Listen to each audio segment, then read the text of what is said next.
지난 주말에 미국 증시가 또다시 상승 마감을 했죠. 자, 그러다 보니까 12월에 미국 증시 강세장으로 들어갈 것이다, 이런 전망들이 나오고 있습니다. 물론 이제 지난주에 그 파월 의장의 발언이 있었습니다. 금리 인상은 끝난 게 아니고 더 올릴 수도 있다, 이런 식으로 으름장을 놓긴 했는데 시장에서 이렇게 얘기합니다. 뭐 연dan하고 크게 다른 얘기도 아닌 것 같기도 하고, 네 말은 이제 안 믿어. 어차피 지금은 금리 올리지도 못할 거야. 금리를 내릴 수밖에 없지 않겠니? 라는 식으로 얘기하고 있는데, 자, 그런 근거들은 어디에 있는지 또 한번 알아보도록 하고요. 삼성전자와 하이닉스의 실적 전망치가 또 점점 늘어나고 있다고 합니다. 아무래도 뭐 반도체 업황의 개선이라든지 이런 부분들이 중요하게 역할을 했을 것이다 생각은 되는데, 삼성전자, 하이닉스 실적 전망치가 늘어나면은 뭐 우리는 좋죠. 네, 종목들이 계속 올라가고 하니까 좋긴 좋은데, 내년도 증시와는 약간 엇박자를 탈 것이다 라는 얘기도 나오고 있습니다. 과연 그게 가능할 건지 그것도 조금 알아보도록 하고요. 요즘에 금값이 엄청 고공행진을 하고 있다는 얘기가 있습니다. 저는 금을 얼마 전에 금 선물을 팔았거든요. 팔고 나서 이제 좀 떨어지다가 다시 또 올라가는 모습으로 해서 직전에 팔아먹은 그 수치까지 비슷하게 왔는데요. 앞으로는 이제 금이 더 올라가서 슈퍼랠리를 칠 것이다, 뭐 이런 식으로 또 얘기가 나오기도 하고요. 상승 흐름을 계속 보이게 될 것이다. 그래가지고 금을 팔고 주식으로 넘어가신 분들이 조금 아까워하실 수도 있겠다 생각이 좀 들긴 하는데요. 거기에 대한 이야기들, 네, 시원하게 좀 풀어드리도록 하겠습니다.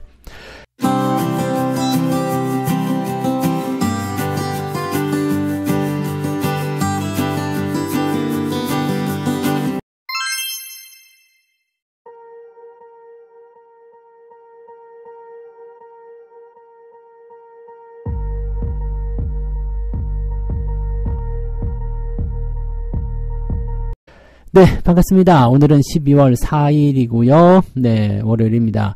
뭐 시장에 대한 기대감은 좋습니다. 미국 증시가 올라서 끝났기 때문에 부담감은 없는 상태에서 좀 출발할 것 같아 보입니다. 그래서 기대감은 좀 있는 상황인데, 여전히 미국 증시는 금리를 가지고 얘기하고 있어요. 이제 바로 다음 주에 시작되는 FOMC, 그 다음에 이번 주에도 경제지표가 실업률 같은 굵직한 게 하나 있죠. 네, 실업률이 있고, 그 다음에 다음 주로 가면 다음 주 화요일에 CPI 지표 발표가 됩니다. 뭐 이런 정도들 있기 때문에, 그 다음에 이제 FOMC도 다음 주에 진행되고요. 우리나라는 또 만기일도 있죠. 그러니까 이렇게 되다 보니까 아무래도 이제 뭐 부담감 뭐 이런 것들이 좀 있지 않을까 생각이 좀 해봅니다. 이번 주가 굉장히 중요할 것 같은 생각이 좀 들긴 하는데, 일단 미국 증시가 계속해서 올라가게 된다면 국내 증시는 조금 가볍게 움직여주지 않을까 생각을 해봅니다.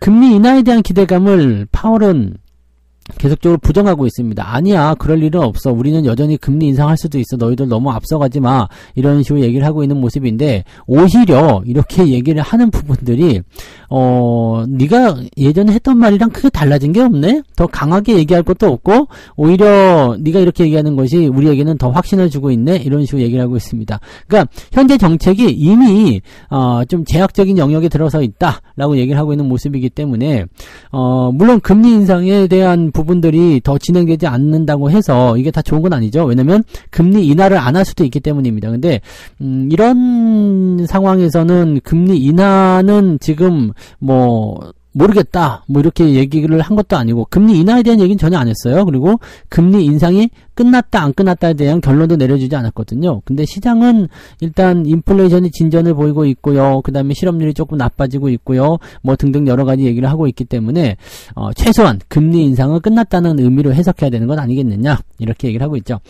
연준 입장에서는 지금 금리를 내리겠다, 뭐 인상이 끝났다 이렇게 얘기를 하기도 조금 애매한 구간입니다. 그래서 실제로 발언은 그렇게 할 수는 없는 상황이지만, 실질적으로 정책적인 부분들은 이제 내부적으로 다 정리가 된 것이 아니겠는가라고 생각이 들고 있고요. 이 금리와 관련된 그런 발언들은요, 이번 주 중반부터는 이제 블랙아웃 들어가기 때문에 연준 의원들이 더 이상 말을 못합니다. 그러니까 이 부분은 크게 흔들리지 않을 것 같고, 12월에 금리 동결 거의 확실시 되기 때문에 뭐 크게 영향을 주지 않을 거 생각됩니다. 금리 동결이 진행되면 이제 금리 인상은 끝났다 쪽에 조금 더 힘이 실릴 것으로 생각되기 때문에요, 우리가 생각했었던 방향 그대로 계속 시장이 움직여주지 않겠느냐, 이런 식으로 우리가 해석이 될 것 같긴 합니다. 그래서 그런 내용들을 좀 체크해 볼 필요는 있을 것 같아요. 네. 그 다음에 뭐 이제 경제지표 같은 경우를 보게 되시면은요, 이번 주는 특이사항은 없어요. 뭐 PMI 지표 수요일날 발표된 것에서 월화 없어요. 월화는 발표된 지표가 없고요. 수요일날이 이제 PMI 지표, 그 다음에 목요일날이 실업 청구, 그리고 금요일날 실업률이 발표가 되는데, 일단은 PMI 구매관리자 지표는 좋을 거 생각됩니다. 네, 조금 증가한 수치로 예상이 되고 있고요. 실업시장 청구 건수는 오히려 이것도 올라갑니다. 그래서 실업률이 좀 나빠졌을 것이다. 근데 실업률은 3.9 예상치는 그대로 나와 있거든요. 이게 만약에 앞자리수를 바꾼다, 3.9가 아니라 4로 나온다, 이렇게 된다라면은 어떻게 될까요? 시장 분위기가 확 달라질 수가 있습니다. 자, 실업률이 4%를 기준점으로 해서 금리를 인상한다, 안 한다가 나올 수 있는데, 자, 지금 3%대에서 4%대로 이 앞자리수를 바꾸게 되면요, 연준 입장에서는 쫓기는 상황이 좀 될 수도 있습니다. 금리 인상을 종료해야 되겠습니다 라고 얘기가 나올 수밖에 없거든요. 그래서 이번 주에 발표되는 실업률이 굉장히 중요하겠고요. 여기에 대한 기대감을 가지고서 이번 주에 상승을 해줄 수도 있습니다. 자, 다음 주에 우리가 만기일이 있습니다만, 연준 쪽에서 이렇게 금리 인상에 대한 어떤 부분들을 완전히 종지부를 찍어버리게 된다면 만기일이고 뭐고 간에 그냥 주가가 올라갈 수도 있거든요. 그러니까 이런 형태의 기대감을 좀 생각할 수는 있을 것 같아요. 다만 이제 중동 지역 쪽에서 뭐 하마스, 이스라엘 다시 전쟁하고 있죠. 인질을 풀어주지 않는다 물고 가지고 막 싸우고 있던데, 뭐 이런 부분들이 조금 변수는 작용할 것 같은데, 크게 유가에 영향을 미치지 않는 이상은 인플레이션에 대한 부분들은 그냥 그대로 유지가 될 것이다 라고 생각하시면 되겠고요. 뭐 지금 채권금리도 계속 떨어지고 있어요. 10년물 채권금리가 4.2%대까지 떨어졌는데, 이게 더 떨어져가지고 만약에 3%대까지 간다라고 한다면 또 상황이 확 달라지는 상황이 되겠죠. 그래서 실업률은 4%대로 가고 채권금리는 3%대로 떨어진다 그러면은 연준 입장에서는 금리를 절대 올릴 수가 없습니다. 자, 그래서 뭐 달러 인덱스가 계속 약세를 보이고 있기 때문에 국내에서는 이제 환율 이런 것들이 조금 방어가 개선되는 그런 모습이 좀 나타나기도 하고요. 위험 선호 심리가 개선되는 그런 형태로 가고 있습니다. 그러니까 투자를 하기 위한 자금들이 막 들어올 수 있는 그런 환경이 주어졌다고 볼 수가 있겠죠. 네. 국내 증시 상황도 보시면은요, 일단 하이투자증권에서는 기존 주도주였던 반도체 2차전지가 계속 가기에는 부담스럽다 이렇게 얘기를 하는데, 2차전지가 부담스럽지 반도체가 부담스럽진 않습니다. 뭐 반도체 올라간 게 없잖아요. 물론 반도체 쪽에서도 많이 올라간 주식들이 있어요. 걔네들은 좀 부담스러울 수 있겠죠. 근데 반도체 큰형님이라고 할 수 있잖아요. 이제 막 등장해가지고 나타나기 시작하는 모습인데 여기서 못 갑니다 그래버리면 웃기는 거죠. 그래서 이런 부분들이 있는 거라서 일단 기대치들은 계속 높은 상황이에요. 다만 2차전지가 가기가 부담스러운 상황이 있을 때 반도체가 올라가면 그런 상승 부분들이 좀 상쇄된다 이렇게 볼 수가 있겠죠. 그래서 반도체가 올라가면서 전체적으로 시장을 2% 올려야 되는데 2차전지가 내려가면서 2% 중에서 1% 정도로 깎고 내려갈 수도 있다 이렇게 판단하시면 되겠죠. 그래서 시장은 잘 못 오르는 그런 상태로 만들어지고 종목들이 움직이는 종목 장세가 이어질 수 있겠다 이렇게 분석하시는 게 맞을 것 같긴 합니다. 그러면 대신증권 같은 경우도 마찬가지예요. 지금 현재 시점에서는 추격 매수를 자제하고 좀 지켜보면서 진행해라 이렇게 가고 있는데, 이게 시장이 지금 횡보 국면으로 들어갈 수 있는 가능성이 있기 때문에 그렇거든요. 근데 저렇게 얘기가 나올 때 그냥 팡 치고 넘어가 버리면은 또 엿먹어라 이렇게 되는 거기 때문에 시장의 흐름에 따라서 가실 필요가 있겠죠.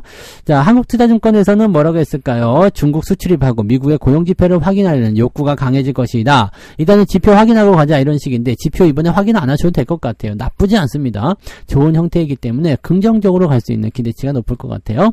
그래서 NH증권에서는 이번 주 코스피 전망치를 2450에서 2570으로 예상을 했는데, 지금 현재 그 시장 수치하고 딱 절반 정도 나와 있는 것 같죠? 그러면은 뭐 특이사항이 아닌 것 같다 생각이 좀 드네요. 그죠? 특이한 부분이 아니라 그냥 아직은 방향을 잘 모르겠어요 라고 얘기하는 것과 똑같은 거죠. 다만 이제 전체적으로 다 종합적으로 봤을 때 얘기를 하고 있는 부분들은 이 금리 인상에 대한 구간이 끝나가면서 시장의 부담감을 많이 줄여주게 될 것이다 라고 얘기가 되고 있습니다. 그리고 미국 쪽의 기술주들이 움직이는 형태가 만들어질 수 있는데, 그러면 반도체 업종에게는 더 좋은 상황이 일어날 수가 있겠죠. 네, 그런 부분들이고요. 뭐 배터리 같은 경우는 지금 중국산 배터리에 대한 규제가 또 들어왔잖아요. 중국 쪽 지분을 25% 정도, 중국 지분이 25% 정도 들어와 있으면 거기에도 보조금 지급을 안 하겠다. 뭐 이런 식의 얘기 나왔거든요. 그러니까 이거는 지금 보면은 어떻게 보면 중국 쪽이 많이 침투하고 있는 것을 또 막아내는 형태이기 때문에 국내 배터리에게는 또 도움이 되지 않겠느냐라고 생각할 수도 있을 것 같긴 합니다만, 그런 것들을 통해서 주가가 어떻게 올라갈 수 있는지 여부도 한번 체크해 볼 필요가 있겠습니다. 다만 요즘에 2차전지 배터리가 너무 추세 상황이 좋지 않기 때문에 또 지난 주말에 떨어져 내린 부분들이 워낙 좀 부담스럽게 나타났기 때문에 그런 부분들을 어떤 식으로 연결할 것인지 더 빠질 것인지 아닌지 거기에 따라서 움직임들을 조금 다르게 할 필요성이 있겠습니다. 그래서 이런 거 저런 거 휘둘리기 싫으시면요 그냥 반도체 쪽에 집중해서 보시면 편안하게 그냥 주식을 가지고 가실 수 있을 것이다 보시면 되겠습니다. 반도체는 일단 내년도까지는 괜찮은 흐름을 보이게 될 것이다 보시면 되겠죠. 네. 자, 두 번째 이야기 넘어갑니다. 반도체 이야기죠. 네, 반도체 시장은 입춘인가요? 봄이 오나요? 감산 효과 때문에 삼성전자와 SK하이닉스의 실적 전망치가 쑥 올라갔다. 자, 감산을 한다는 것은 생산을 조금 덜 한다는 이야기입니다. 생산을 덜 하는데 도대체 왜 그래요? 라고 볼 수 있지만, 생산을 덜 하게 되면 가격이 올라갑니다. 이게 수요와 공급의 원칙이죠. 그래서, 수요가 어느 정도 있는 상황에서 공급이 무지하게 많다 그러면 가격이 떨어질 수밖에 없지만, 감산을 통해서 공급 수요를 공급 물량을 줄여주고 있는 상태이기 때문에 수요가 점점 좀 타이트해질 수 있다는 얘기가 되는 거죠. 그래서 가격을 인상시켜도 충분한 상황. 왜냐면 물건이 없으면 못 만드니까요. 일단은 뭐 수주가 나올 수밖에 없는 상태고요. 경기가 좋아진 상태에서 이런 식으로 연결됐다는 것은 상당히 좋은 흐름이 되겠죠.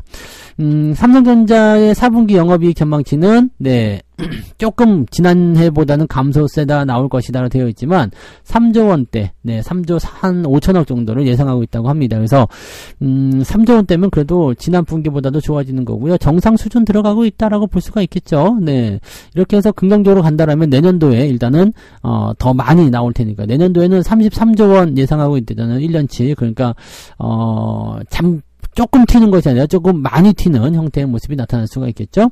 자, 그다음에 SK하이닉스 같은 경우도 마찬가지예요. 벌써 그냥 흑자 전환 가능하다라고 얘기가 될 수도 있을 것 같은데 이번 4분기까지는 어쩔 수 없을 것 같죠. 그냥 흑자에 대한 부분보다는 적자폭이 가장 이제 줄어드는 그런 형태로 갈 수 있는 게 맞지 않겠나 생각됩니다. 4분기에 대한 흑자가 나오게 되면 더 좋아질 테고요. 흑자가 나오지 않더라도 이번에 4분기가 적자 쪽에서의 마지막일 것이다라는 분석들이 많기 때문에 실적 전망치가 계속 높아지고 있다 보시면 되겠죠. 자, 다만 이제 이런 부분들이 계속 진행되고 있다고 하더라도 약간 제약적인 부분이 걸릴 수도 있겠죠. 실적이 더 증가하거나 분위기가 더 좋아진다고 하더라도 시장 분위기가 따라주지 않는다면 수급이 들어오기 어려울 것이다. 이렇게 갈 수도 있는데 지금 상태에서는 이 물건이 잘 팔리고 또 실적이 늘어나고 그렇게 됐을 경우에 지금은 공급 부족 현상을 가고 있기 때문에 이런 건 충분히 가능한데 사람들이 더 많이 원하게 되고 또 그러면 생산량을 늘리게 됐을 때 가격적인 부분들이 또다시 부담되는 거 아니겠는가? 계속 이것을 반복해야 되느냐? 이런 식으로 얘기를 하고 있긴 한데, 가격 원리라는 게 다 그런 거 아니겠습니까? 그죠? 잘 팔리게 되면 또 사람들이 많이 만들어서 많이 팔려고 하고, 그렇게 하다 보면 가격이 또 조금 내려가기도 하고, 이렇게 되는 거 아닌가 싶습니다. 근데 크게 의미 두지 않으셔도 될 것 같아요. 어차피, 시장의 어떤 실적적인 측면들은요, 지금 반도체 가격이 오르든 내리든 중요한 게 아니라, 수요의 꾸준한 증가에 있다고 보시면 되거든요. 그래서 지속적으로 상승할 수 있는 가능성이 있겠습니다.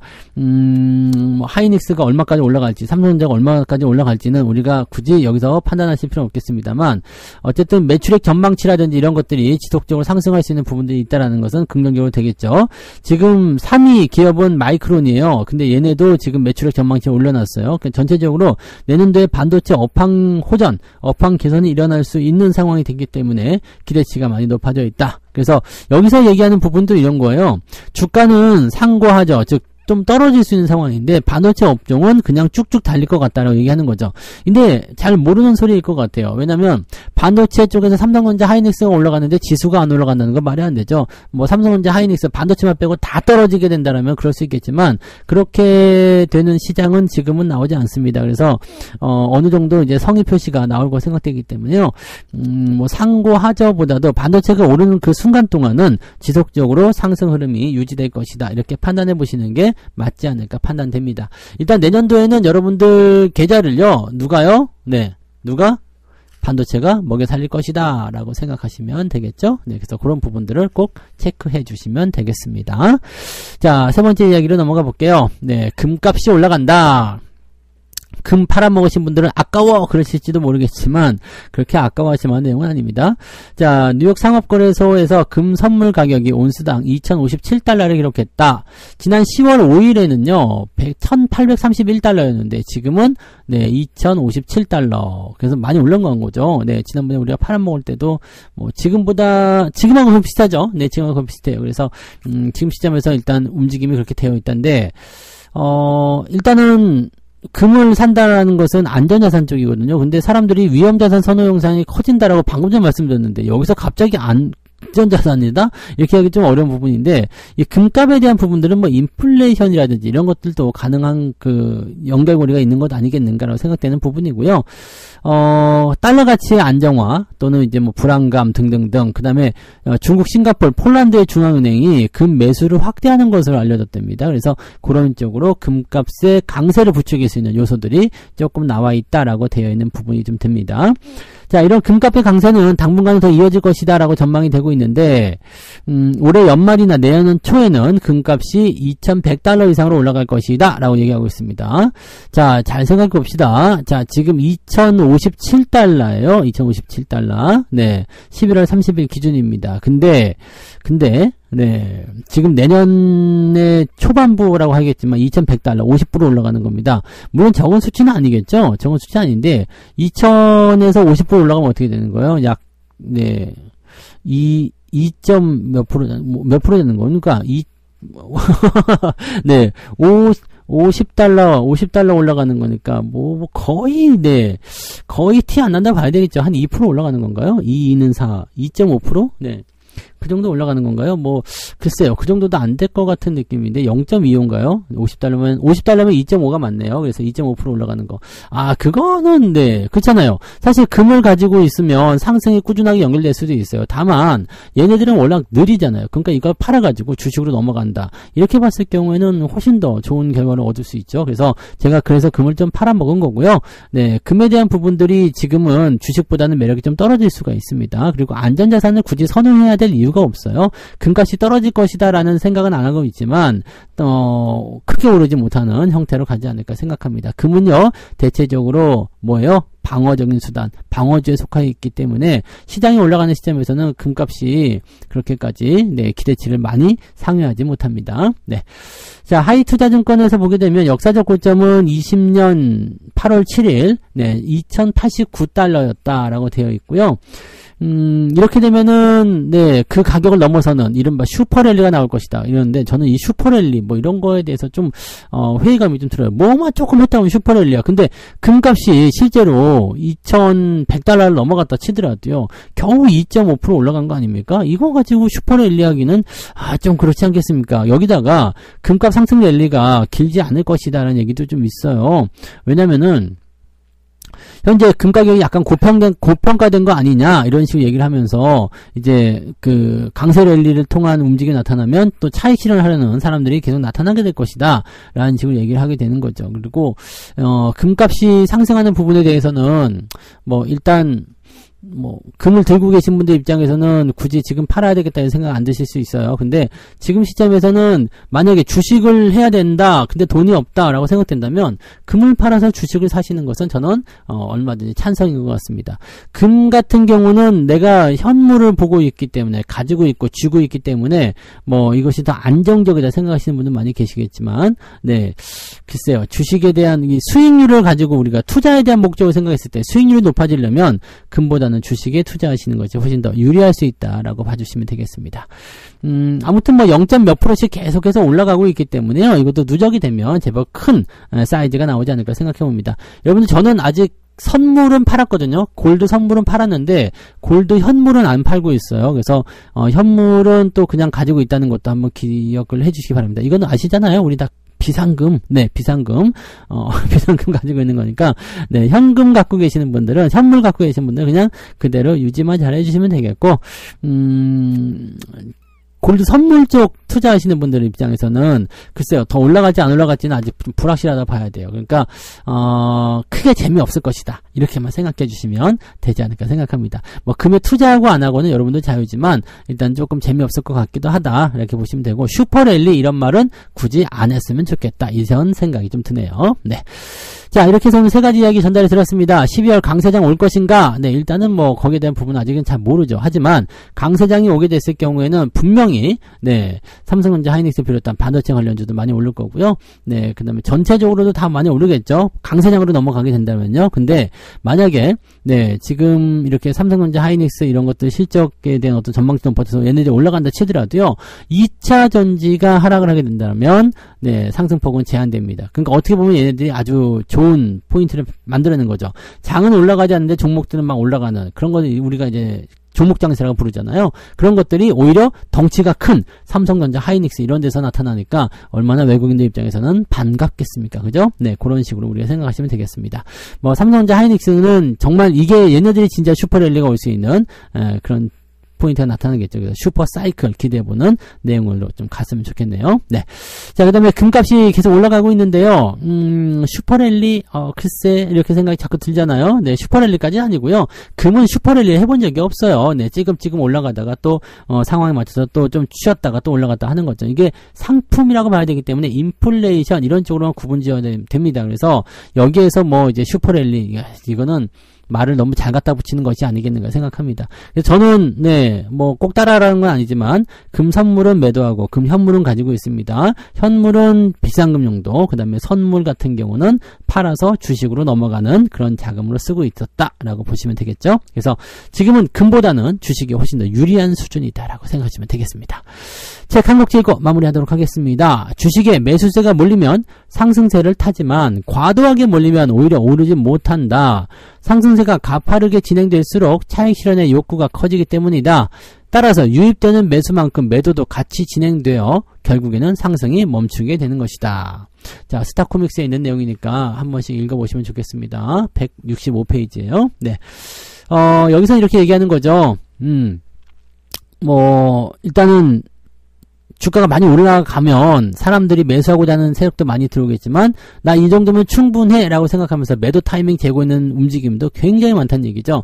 거래량으로서는 별로 티가 안 나겠습니다만 그렇게 들고 날고 하는 사람들이 생겨난다는 부분들 자체가 일단은 시장의 변동 구간이 들어갈 수도 있는 구간이다 이렇게 생각하실 수가 있을 겁니다. 그래서 뭐 그런 쪽으로 일단 봐주시면 될 것 같고요. 사람들이 너무 많이 몰리는 거 요즘에 테마주, 정치 테마주에 많이 몰리던데 그런 것들 각별히 주의하시면서 투자하시면 좋겠습니다. 뭐 할 얘기는 많지만 요 정도에서 마무리해야 될 것 같고요. 조금 이따가 9시에요. 네, 9시에 무료방송 진행됩니다. 그래서 저녁 이따가 아침 9시. 네, 저녁 말고 아침 9시. 저녁에도 해요. 저녁 9시에도 방송이 있으니까 그것도 오시고 아침 9시 무료방송에서 뵙도록 하겠습니다. 아침에는 바쁘시죠? 일 조금 보시다가요. 9시에 오시기 바랍니다. 그럼 이따가 뵐게요. 고맙습니다. 본 방송에서 제공되는 모든 정보는 투자 판단의 참고 자료이며 투자의 최종 책임은 본 방송을 이용하는 본인에게 있습니다.